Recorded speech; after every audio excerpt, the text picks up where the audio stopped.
Oggi una conferenza stampa dove si presenta all'evento la partita del cuore biancazzurro, ne parliamo con Gerlando D'Aleo che è l'animatore di questo evento.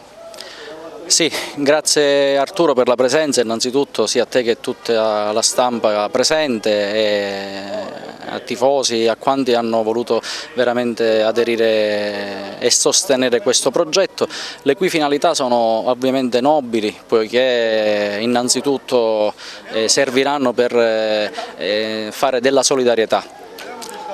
Le motivazioni invece che ci hanno spinto ad organizzarle, quelle principali, sono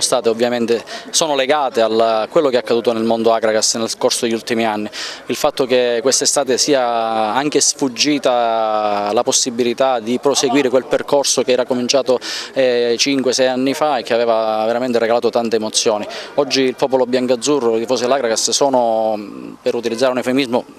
per così dire, un po' in depressione per aver perso quanto di buono era stato costruito, per cui mi sono sentito in dovere di mantenere viva questa fiammella, la fiammella dei tifosi dell'Agragas, per evitare di riscendere di nuovo nell'oblio e poi magari fra qualche anno, quando le cose dovessero andare meglio, ci siamo persi un po' della famiglia biancazzurra. Ecco, il senso della manifestazione è quello di riunire di nuovo la famiglia, il popolo dell'Agragas. La partita di calcio si svolgerà lunedì 17 dicembre alle ore 14:30, saranno presenti diversi giocatori che hanno scritto le pagine belle della storia dell'Agragas, da Gigi Chiavaro che giocherà accanto a sua figlia Gatino, quindi anche questo per esempio è uno dei motivi per cui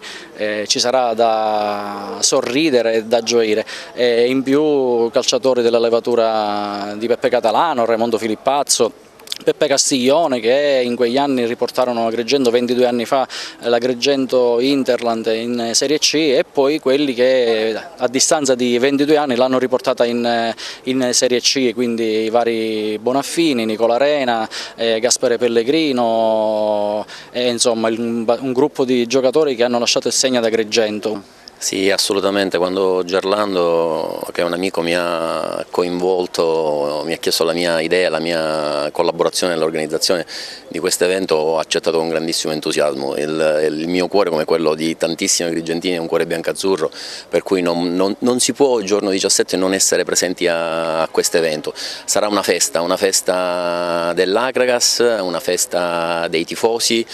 sarà il modo di vedere di nuovo su questo glorioso campo giocatori che hanno fatto veramente la storia recente e anche un po' più lontana dell'Agragas. Credo che sia veramente, la cosa più bella che il cuore di chi ama, lo sport ha potuto, partorire.